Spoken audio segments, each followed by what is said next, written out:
everybody, and welcome to this webinar, The State of AI in Sustainability, featuring Verdantix. I'm Catherine Nicholson. I'm from Sweep, and we have two experts joining us today to deep dive into some 2026 predictions for AI in sustainability, and crucially, how you will be able to, in a very practical way, implement AI into your workflows to cut down on manual work and speed up your sustainability reporting and get you to those all-important stages of taking action on that data. So joining us today on the webinar, we have Ryan Skinner, Research Director at Verdantix, and Raphael Guller, who's Chief Product Officer and co-founder at Sweep. So hello to both of you, and thank you very much for taking part. Thanks so much. Thank you, Catherine. So we're going to have about 25 minutes to take our audience through the latest trends for AI in sustainability, and then we'll move on to those practical implementation sides. We're going to save a good 10 minutes at the end of the webinar to take questions from our audience. So please do add your questions into the Q&A box at any point during the webinar. You don't have to wait until the end of the discussion, and you can find the Q&A box at the top of your screen. So I think we're ready to get started. Ryan, take it away. Thank you so much, Catherine. I appreciate it. And thank you, Sweep, for having me on as a guest and representative from Verdantix. So my name is Ryan Skinner. I'm a research director at Verdantix. On background, I have a team of analysts who are writing on topics that range across the sustainability spectrum, from carbon management and decarbonization to energy transition to nature and biodiversity, and ongoing ESG reporting. And every single one of those is looking at and thinking through the impacts of AI on the spaces that they're working on and the leaders, the sustainability leaders who they're supporting. What I'm going to do for you today is help you as a sustainability leader make practical progress with your AI strategy as it relates to your objectives in sustainability. Everything that I've packaged up for you here is going to hopefully help progress you on that journey. And then, as Catherine had indicated, I have some predictions to share with you. Everyone loves to hear a market analyst share their predictions. So I have a few predictions that are specifically at the intersection of AI and sustainability. And I will wrap up with those. But let's dive in and talk about this idea of going from hype to utility in AI for sustainability. So right now, there's a tremendous amount of narrative around AI. As I say, there's this thing called AI. Maybe you've heard a thing or two about it. It seems like since ChatGPT came on the scene about 3 years ago or so, launched their first major public model, AI has been a constant reminder in headlines. Those of us who have written about and talked about AI for decades know that AI seems to go through these cycles of suddenly tremendous amount of discussion and hype, then it goes to an AI winter, then it comes roaring back on the scene. But for at least around the last 5 or 6 years, AI has really, really been on a tear. Now, whether we're headed for a winter, well, that's a bit of a sneak peek towards my predictions. We'll talk about that a bit later. But for now, basically, you as a sustainability leader, essentially anyone in management and business in these days, if you get asked, what's your AI strategy? Well, you need to have something to say. You need to have thought through some of the aspects and ramifications and how it will impact you. Now, as sustainability leaders specifically, you have a responsibility that goes above and beyond what many other leaders might have, and that many of you will be asked to speak to the ramifications of AI as it relates to water and energy, for example. And furthermore, of course, AI is its own big cloud of uncertainty, but the sustainability space as well is going through its own phases of uncertainty, with different jurisdictions walking back, for example, some of their regulations around sustainability. And so your stakeholders, your business, there's a whole cloud of uncertainty there. So between the AI uncertainty and the sustainability uncertainty, there's a lot of moving things. So we have to be very explicit and specific with what we do. Where I thought it'd be interesting to start would be to focus on, let's look at where your peers are. What are they doing as it relates to AI and sustainability? Well, we have some data for that. we asked around 400 sustainability leaders around the world. So these are people at CSO level, VP sustainability, or at least a director for sustainability at large organizations. How likely is your firm to incorporate AI for the following sustainability purposes over the next 2 years? I'm not going to walk through each one of these, but the big takeaway is you can see even the most common use case of AI for sustainability only has around 25% penetration. That is it's not, you can't quite see it, but that's sustainability report content preparation. Got a bit cut off there. The next one is sustainability performance analysis and benchmarking. Those are the two that have the most significant penetration. But nonetheless, as you can imagine, most of your peers are currently not already using AI for sustainability. And in fact, in some contexts like scenario or what if analysis and forecasting, which is that bottom one, less than 1 out of 10 are actually doing that. So it is still early days in AI for sustainability leaders, but we are ambitious for the future. So if you look at this, these were the respondents who said it was highly likely that they would be incorporating AI for these activities over the next 2 years. And as you can see, across every single use case, it was around 40% saying it was highly likely. So we are ambitious for using AI. This is something that is important to many leaders. And one thing that we also know in a separate study, we asked, do you agree that AI has an important role in how you're going to manage climate data? And 62% agreed to that. And even when it gets to, for example, the software selection and tool selection, 44% of respondents to a recent study said that they're already vetting climate software procurement for AI-related capabilities. So leaders are thinking about this. They are addressing it. They're wanting to move faster with AI and start applying it to their activities. But in talking to them, most explicitly, one-to-one, what you'll find and what we've typically found with sustainability leaders is that their feelings tend to fall on a spectrum, right? They will at moments feel very positive about what it can do for their organizations, for their teams, about what they can discover and be able to do and move faster potentially. And then there's also, of course, very negative takes and negative narratives around AI. There's the big grand negative narratives and then very specific kinds of narratives. And that really goes into what you find when you drill into these conversations. I found that it isn't just a positive negative axis, if you will, but that these positive and negative feelings can have very abstract nature or very concrete nature. And we can bounce among all of these as sustainability leaders on a regular basis. And last December, just a month ago now, roughly, we held one of our Verdantix sustainability councils. This is a group of around 2 to 3 dozen VPs of sustainability or CSOs who we bring together on about a monthly basis to talk through key topics. It's kind of an intimate networking opportunity and discussion forum. And I can't say exactly who says what. It's based on Chatham House rules. But our last discussion was specific to sustainability. And we heard a lot of observations that would track across these 4 kind of vectors. So for example, one of the things we heard was one saying, AI in general, it's really a powerful tool. It's leverage for us in our positions in particular. So a sustainability leader really feeling like this is just a game changer for sustainability as a whole. It's going to allow them to move faster, to be more effective, accomplish more. So there's this very kind of big, broad feeling of positivity from this particular sustainability leader. And you hear a lot of that. In addition to that, sometimes it can be we also heard very kind of abstract negative comments as it related to AI. So one of them told us the adoption of AI-based tools is running far ahead of any safeguarding put in place by policy regulations.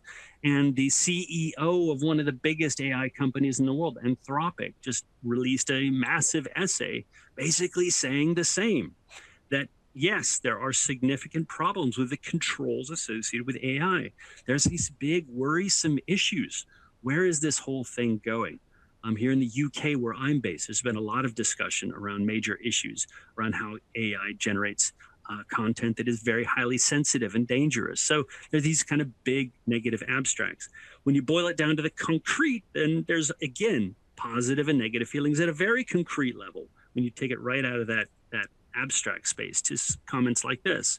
AI can help us to bring clarity to some of the more distant risks within our supply chain, in particular around physical climate risks, and potentially help us surface volatility in commodity prices.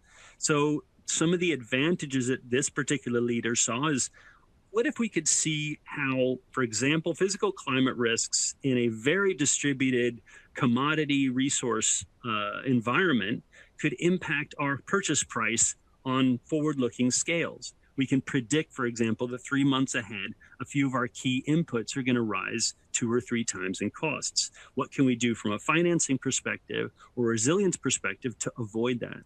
And understanding these things and how they impact the business, both at a short-term, medium-term, and long-term aspect, can be profound and valuable. And then in kind of very specific and negative concrete side is one saying the use of AI within our carbon footprint. What impact is that going to have on our ability to meet our targets? So again, very specific. This was speaking to their stakeholder, someone on the board saying, well, how is this going to hit us? How is this going to hurt us? So when people in the narratives around this space are many, they're very mixed. There's the risks of people feeling pulled in many different directions at once. Now, one of the things that we advise to help cut through this a bit is literally to yank things out of that kind of abstract narrative discussion and just be very here and now and very specific, and potentially using statements a bit like this. Right now, we see value in using AI to accomplish, and then fill in the blank sustainability process, using fill in the blank resources while managing fill in the blank risks by fill in the blank mitigation. You might add something about fill in the blank measuring benefits.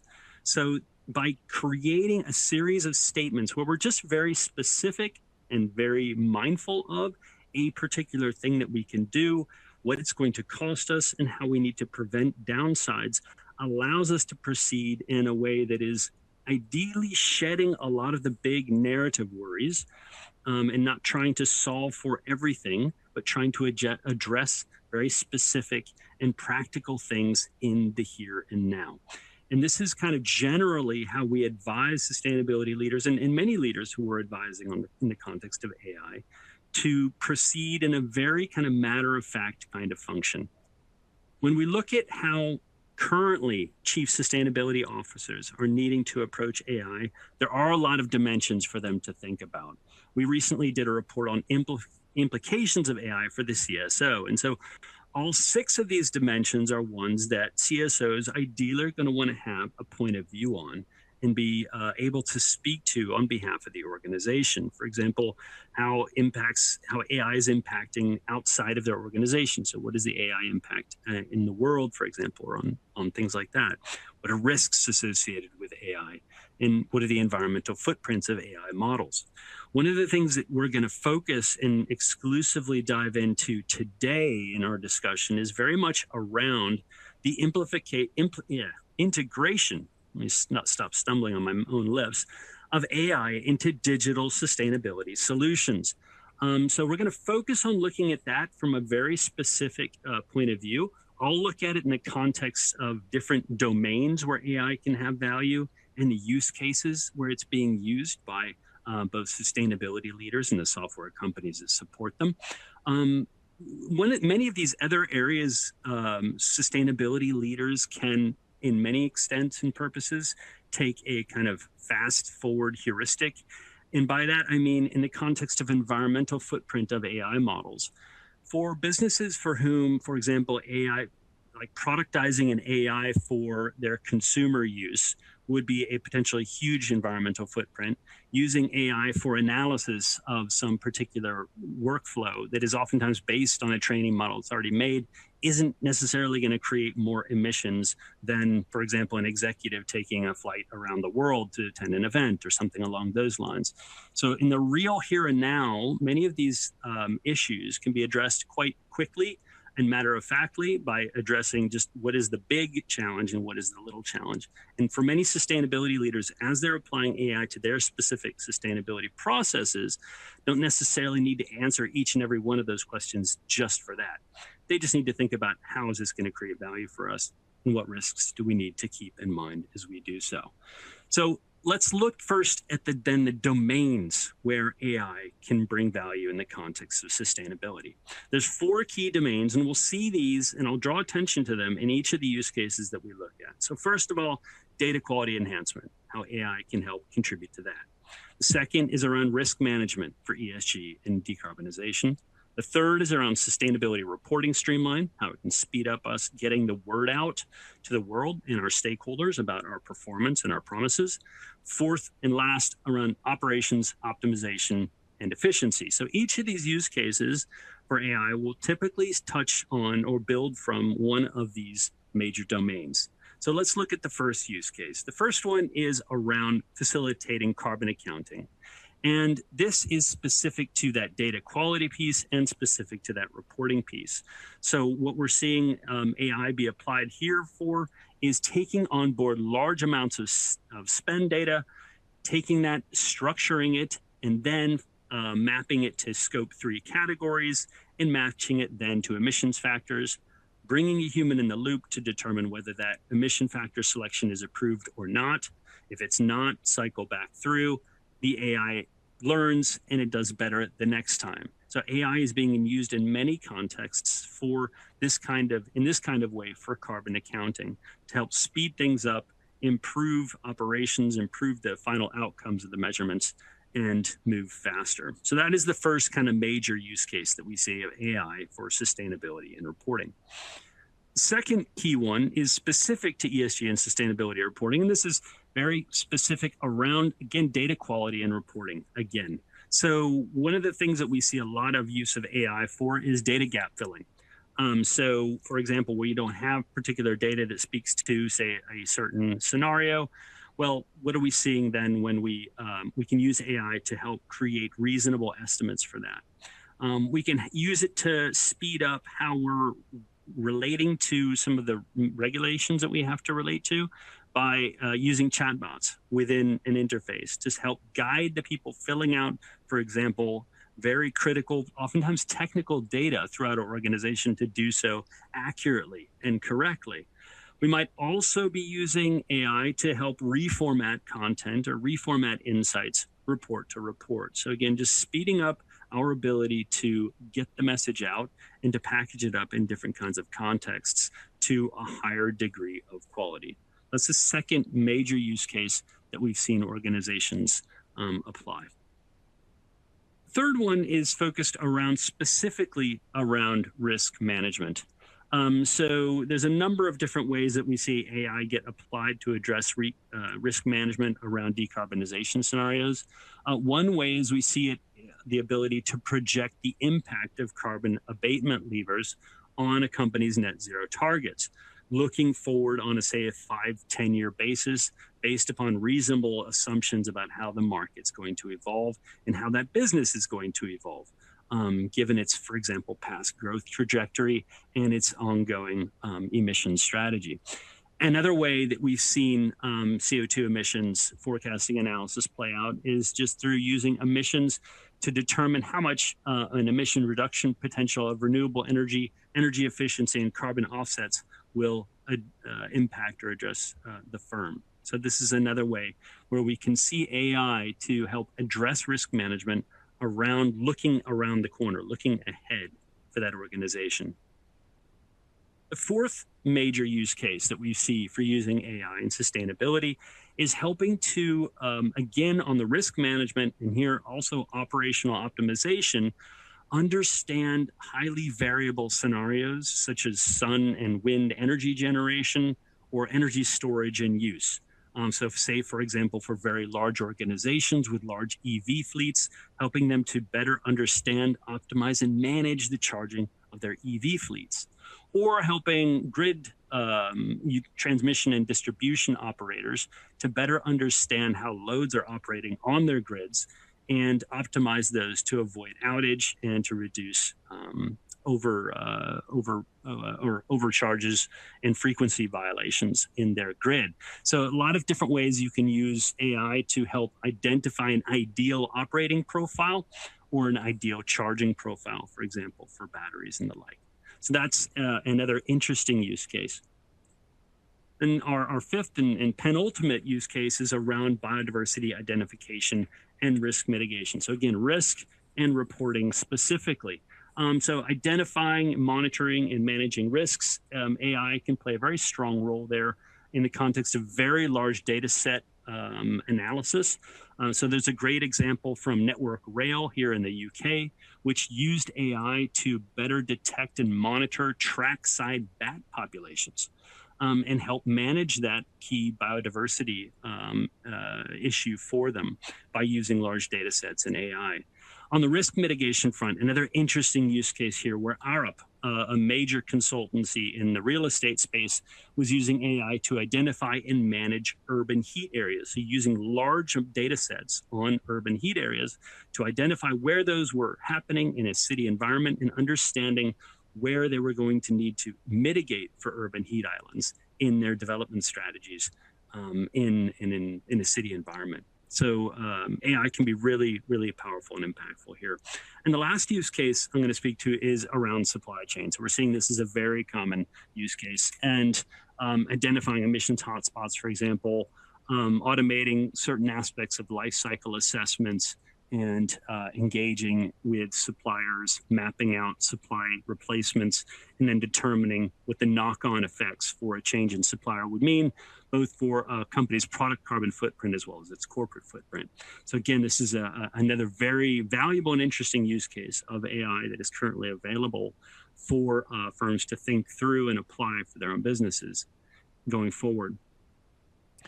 When it comes to which of these to select, which to use, so you'd say these are all well and interesting, there's lots of things we can do, which makes most sense for us to actually act on.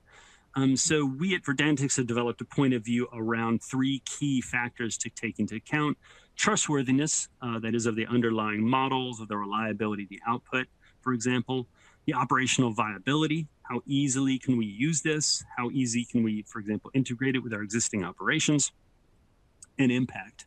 Is this actually going to have a bottom line improvement, either for our organization, our sustainability organization in terms of time savings, or potentially saving revenue, or preventing major operational risks from occurring and that kind of thing.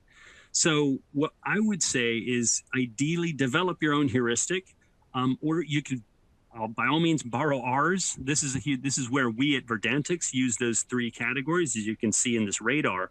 At the top, we have the trustworthiness, the bottom right, business impact, and bottom left, operational viability, to assess a number of AI use cases and say, well, how, for example, developed are they? How relevant are they, for example, for business impact? How trustworthy are they? How fast can you move, and how much can you go ahead on these? So this is all interesting and relevant stuff, but you're going to need to develop some kind of model to establish what you should be moving ahead with and what not. Then, there's, of course, every business is at different aspects of its AI maturity journey. So we at Verdantix have identified that the kind of most deployed types of AI are around data management and enhancement and sustainability reporting. We expect to see a lot more work in materiality assessments happen this year, along with sustainability, performance insights, and benchmarking, as businesses get very focused on what their peers are doing. We've seen a lot of that develop. And then looking forward, some of the areas that we expect to see more development going in coming years, but maybe not as much in the here and now, is around some of that scenario analysis and also the biodiversity identification and monitoring. So before I segue into the predictions, I'll just say you're going to want to think through two key areas. These are the kinds of questions that you can ask when it comes to the technical side. For example, talking to vendors who you're proposing to work with. How often are they updating their AI models? How long the implementation is going to take? Is there training involved? Where is the training data coming from? Technical considerations that we might take into account, and so on. And then there's the internal resource and consideration, like environmental footprint of our own data centers, whether AI is even necessary for the task. Can we minimize, for example, how much training we need to do in order to get the added or ideal benefit out of the activity. So just some key questions for you as a sustainability leader to think through when thinking about implementing this. Now, drum roll. On to the predictions. So I'm going to share 5 predictions for you today. These come from either our predictions for energy leaders or our predictions for AI leaders or people in the AI space that I felt would be relevant to you as sustainability leaders today. So some of these have already been published. We did our corporate energy leaders predictions last week. Our AI webinar isn't until next week. So those predictions you're getting a sneak preview of. So first of all, first and foremost, a large hyperscaler. So hyperscaler, the likes of a Google, a Meta, a Microsoft, and AWS will pledge that all AI workloads in its data centers will run on 100% carbon-free energy by 2035. Many of them today are already doing a significant amount of, for example, renewable energy procurement to cover their data center operations, but not all of their AI workloads are being covered by those. And in fact, many of them would not be able to either identify or distinguish their AI workloads in order to ensure that they were carbon free, nor be able to purchase enough renewable energy currently to cover those. But we do expect one of them to make such a promise in the coming year. Second major prediction, Google is going to become one of the US power market's most sought after sources of energy flexibility. So one of the things that Google has recently announced is that they're making all of their workloads at some of their data centers flexible. And by flexible, what I mean is that they could potentially shift when they're doing them. And in that way, reduce the load on a grid, avoid congestion, avoid the likelihood of an outage, and avoid that grid having to, for example, shut down more priority loads. So that ability by Google to be flexible with some of these very delicate and sensitive loads that they're pulling allows them to be a better neighbor in that grid, if you will, allows them to have a higher license to operate, and also enables them to get attractive terms with those utilities in terms of getting a faster connection to the grid and also better energy terms, as that grid's going to be very happy for the flexibility that they've created. Next prediction, drum roll, is around, we say, following a post-hype market correction, 2/5 of venture-backed AI software firms that are founded after 2022 are going to fail. So this might sound shockingly high. It's worth noting that 75% of VC-backed firms never return capital. That's not just AI firms, that's just any VC-backed firm. Many of them, VCs known to make the bets on the few and the lucky that make a hockey stick type of growth, and the rest can go ahead and disappear without them seeing any significant pain. But within the AI space, there are extra risks for these startups in that they oftentimes have overlapping propositions. They're doing the same as one another.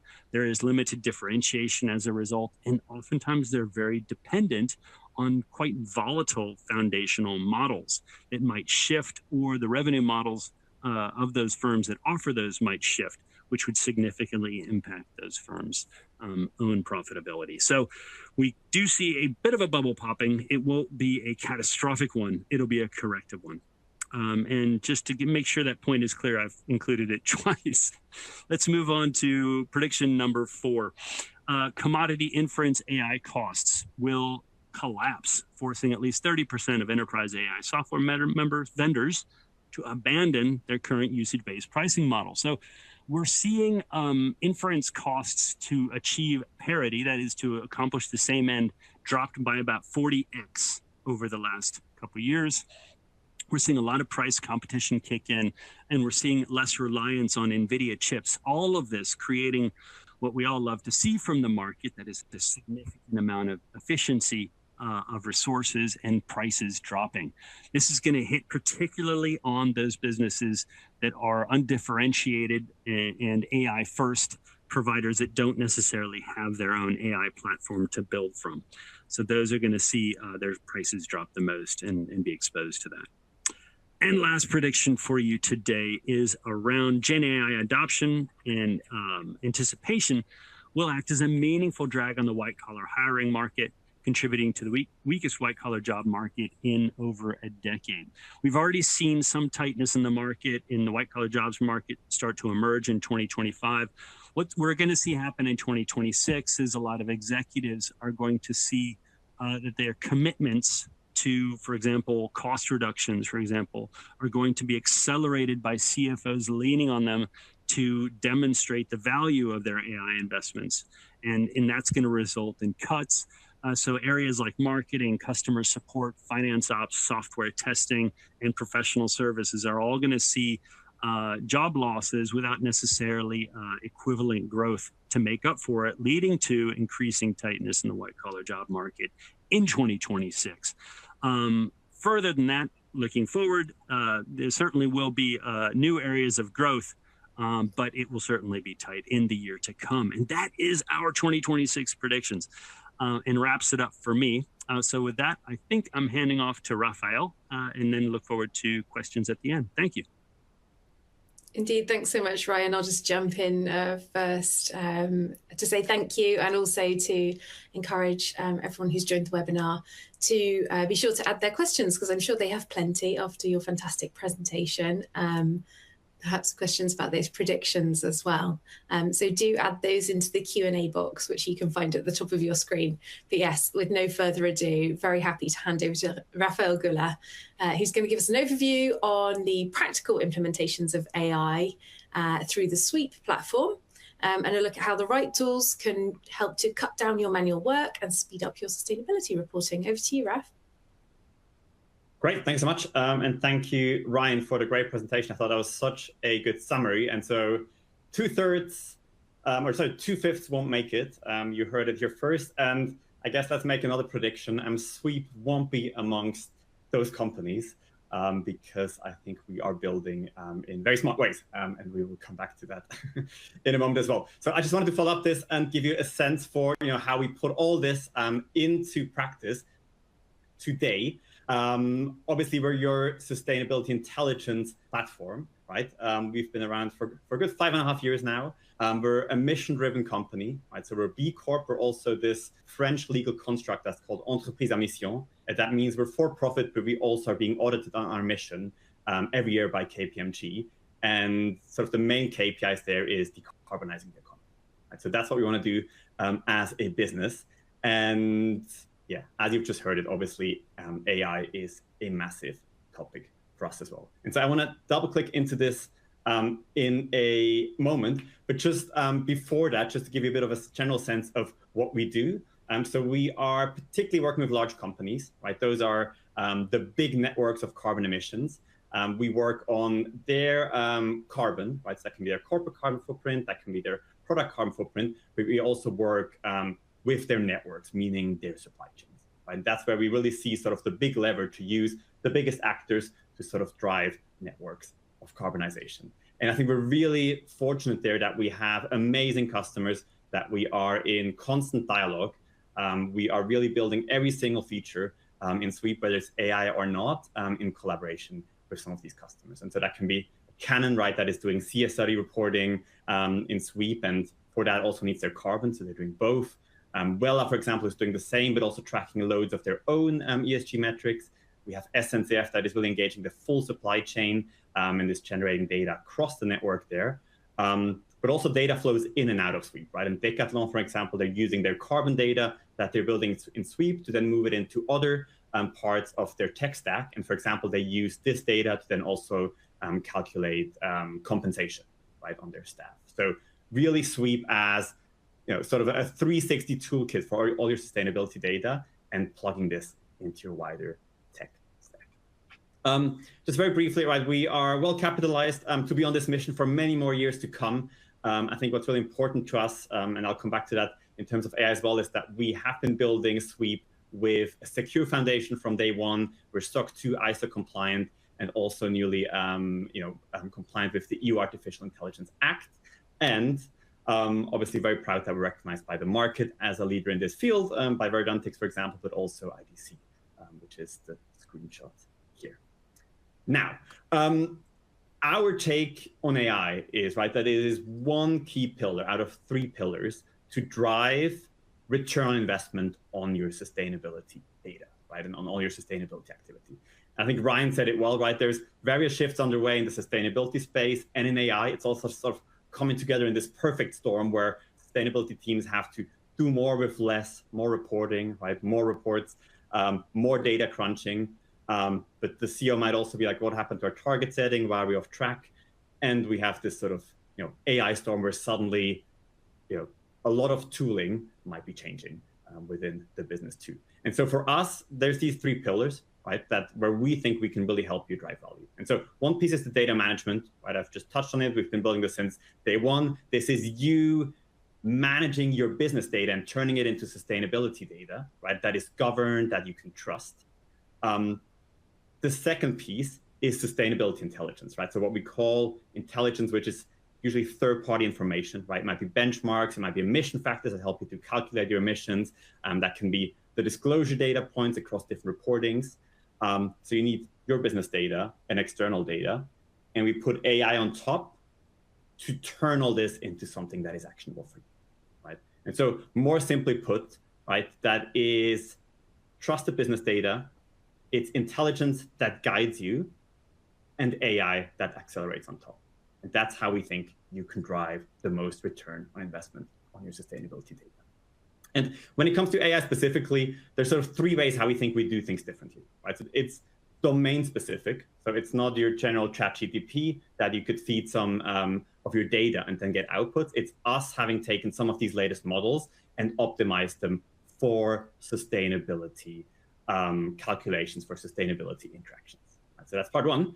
Number two is that our AI is contextual and embedded, right? And so obviously we've got the chatbot, right? You can just talk to it and be sort of in a conversation. But more importantly, Sweepy, our AI, right, tends to appear in very concrete steps in your workflows to help you with a very specific task, right? And so you might be building a dashboard, you can talk to it, it helps you build the dashboard. You've just dropped a data file, you need to transform this into sustainability data. The AI right there helps you to do that. And I think what's important to stress there is also often it doesn't, it's not this black box where it gives you an output. It actually configures the platform for you. And that means you use the AI once to set up a certain logic, and then that logic can get continuously applied without having to use a lot of energy and water, etc., because we don't need the AI anymore. And it's also repeatable, right? So it's not sort of this AI black box where it's non-deterministic, as we would say, and they might come out a little different each time. And finally, obviously, we really care about this as per our mission. We want to build AI that's responsible and transparent. On one hand, just like a lot of the leaders that Ryan was referring to, we see the potential and we see with our customers how it makes them more efficient and allows them to do better work. But obviously, there's also downsides, and we want to be very clear about how we can track the impact and mitigate those as much as possible. In practical terms, we've last September had our latest big AI release. And so we released 3 agents now, Sweepy agents.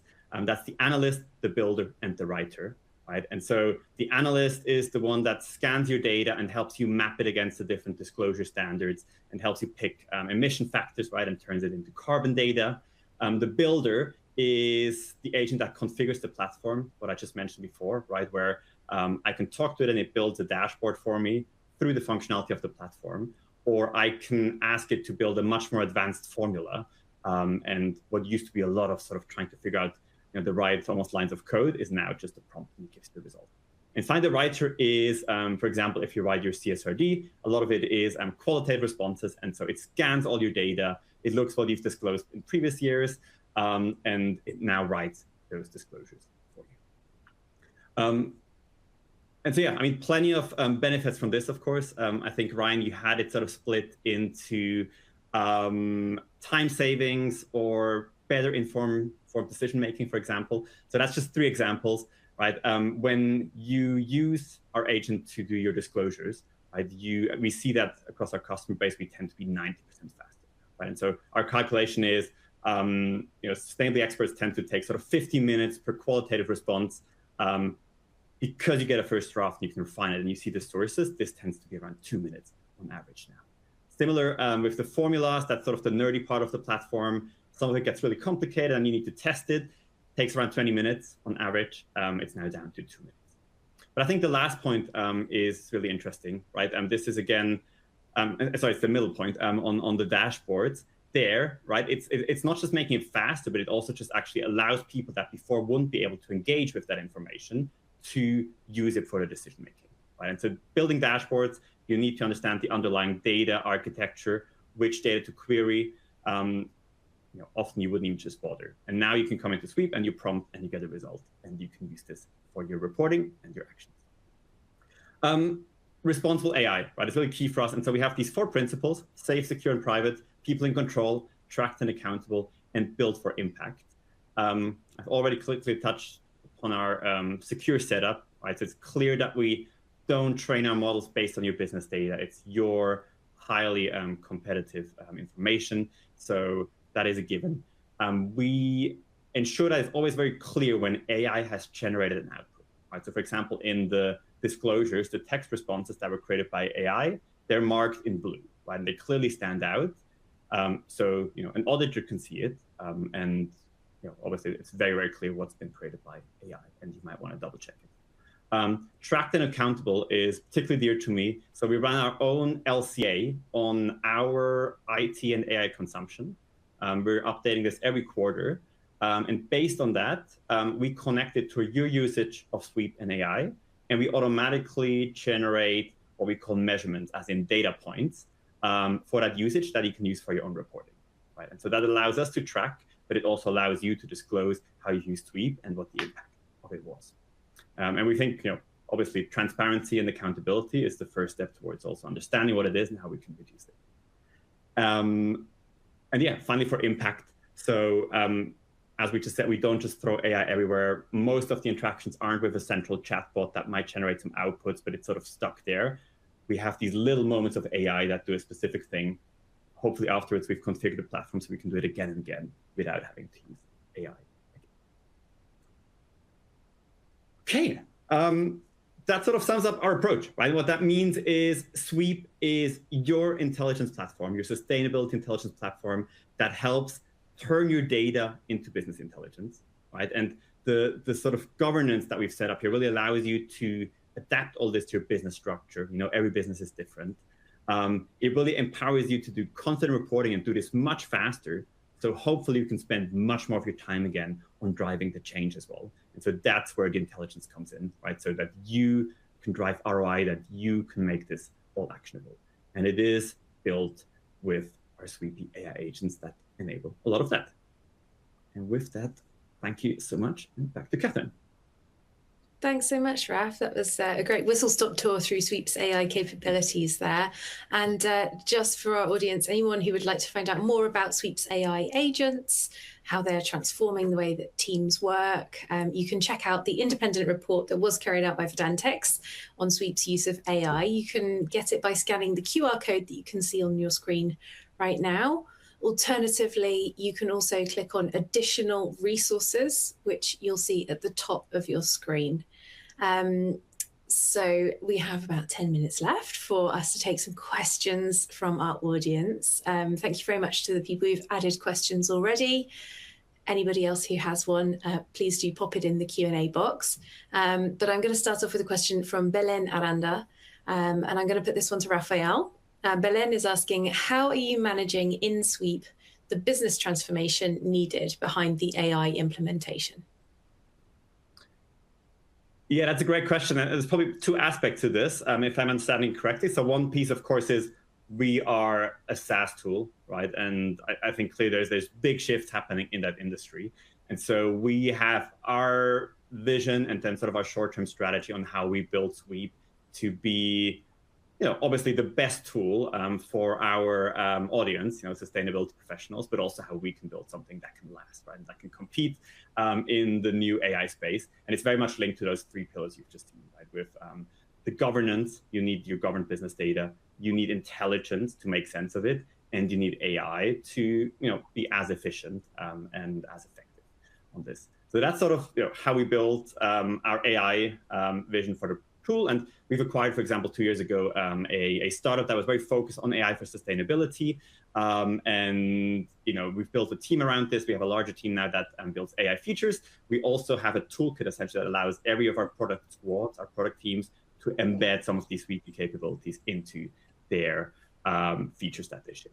So that's on the product side. But I think if I'm reading your question correctly, there's also the element of how we at Sweep as a company, and by the way, we often say we have two products. It's the SaaS platform, like Sweep, but then it's also our own company. And we're a scale up, we're moving fast, we're constantly tweaking that product. And so there we have a central AI team that essentially helps with enablement and transformation.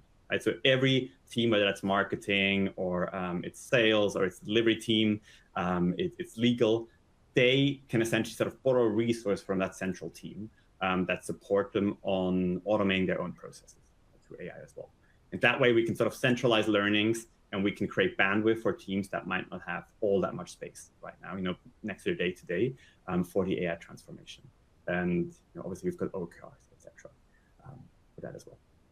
I hope that answers the question.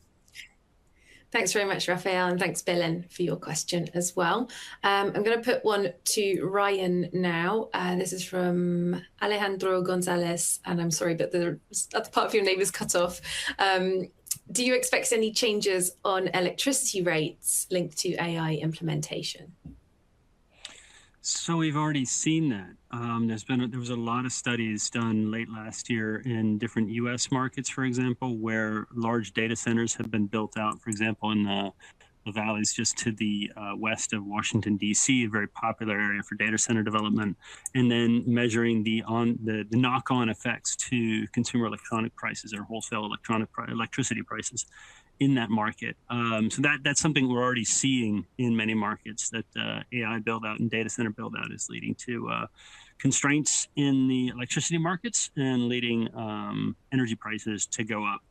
Currently, it is kind of temporal. Every utility in around the Western world or wherever data centers are being built, they're doing just about everything they can to expand their load and generating energy in just about every different way they can, including gas and what have you. But it is having an effect on consumer and wholesale electricity prices. Thanks, Ryan. Got another question that I think I'll put to both of you, but I'll stick with you first, Ryan. Got a couple of people asking very similar questions, so I think I'll combine them together. Octavie Joanny and Apolline Kuhn asking, what do you think about sustainable AI? And Apolline saying sustainable AI from an ESG point in and of itself versus AI as an enabler for sustainability. How do you get that balance right? Sure. And Octavie adding that AI does appear to not only be a source of opportunity, but also a source of risks from an ESG point of view. Yeah, happy to speak to that very quickly, just on the AI as an enabler for sustainability. I mean, you have kind of two angles on that. One is the one we just talked through about applying AI to sustainability processes. And in that kind of context, as I say, we advise just taking it right out of the fuzzy world into very specifics in brass tacks. What are we trying to do? How is this going to help us? What are we going to mitigate, etc. You also see AI get used in ways that create sustainability in non-sustainability departments. For example, one major usage of AI is to reduce waste. If you're able to optimize, for example, a logistics operation so that we're not sending things any further than we need to, then obviously we're reducing emissions in the context of our transportation. So that is happening, while at the same time, AI would probably be generating some emissions at the same time. Because it might be promoting or prompting businesses to develop new products that they hadn't been producing in the past. They might then create additional emission streams. So net on that side, it is something that each organization, each part of a business is going to have to be managing as a part of their kind of distributed goals, decarbonization goals, and assessing how usage of AI is contributing to those. When it comes to sustainable AI, that is in itself, that is building a business or building AI data centers and that kind of thing, and doing so in a sustainable fashion is a big topic, a huge topic in and of itself. We recently did a study around AI-specific emissions. None of the hyperscalers report AI-specific emissions. They all report emissions from their operations, but not AI-specific, which makes it very difficult from a policy perspective or any other perspective than to manage the AI and the emissions related to AI and AI development. What you end up seeing is the businesses that are developing AI then are following a kind of traditional playbook of meeting stakeholder expectations as it relates to that, which usually means a lot of reporting, potentially a fair amount of renewable energy purchasing, and promises of future reductions, while at the same time seeing that their short-term emissions, despite the fact they made promises to the contrary, are going up. Like I think Microsoft made a big announcement last year in that regard. So different picture, but that's a few observations there. Raphael? Yeah, I mean, maybe from the Sweep perspective, we hinted at it with our responsible AI approach. It's interesting. Obviously this is something we discuss almost every day with our teams, right? We're very passionate about trying to support companies as well as we can with their decarbonization. And then obviously also we're all very worried about our own impact and the impact of Sweep, etc., and not adding to the problem. And so it's key for us. We had our offsite last week with the whole company, and we had Cedric Villani there, the field medal winning mathematician. He's sort of a voice on AI in Europe. He's done a report for the French government. And his thing essentially was, we can all see that technology is not going to go away, right? And yes, maybe 2/5 of VC companies will struggle, and what is the business model, but the technology is here. So now I think it's our mission to not create new problems for this new AI technology, but to apply this technology to solve really deep and existing problems, right? And AI aside, we always had this issue, right? I mean, is it okay for us to fly somewhere to meet a customer to then help them decarbonize? And what is material and what is not? And we often compare ourselves as well to a Patagonia, for example, right? Where you have a business that obviously still creates stuff, and it's still waste and it's still carbon, but also them doing it is better than an H&M doing it, for example, right? And so you have certain companies that need to scale because their net impact overall is going to be much bigger than maybe the little bit of sort of negative impact they create from their actual activity. So that's how we look at it. And again, I mean, I could talk about this forever, so feel free to email me, and I'm happy to share some materials as well. But we think our mission is to use this for good, and the net positive impact here can be massive compared to, I think, other applications of AI where clearly, it's very questionable. Lovely. Thank you so much, Raf. I am afraid that is all we've got time for. We did promise our attendees that this would be a snappy in and out, but I think you've covered a heck of a lot of ground there. Thank you very much for covering all the questions that you did. For people who haven't had their questions answered, we will find a way of following up with you on your questions, so they have not gone into the ether. Do remember you can scan that QR code that's on your screen right now if you'd like a little bit more information about Sweep's AI and Verdantix's independent report on it. But for now, I think all that remains for me to say is thank you very much for joining us. You will be receiving an email tomorrow with the recording of this webinar, so you can play back any bits that you might have missed live. And very, very happy to have had you with us today. Thanks so much, everybody, and bye-bye.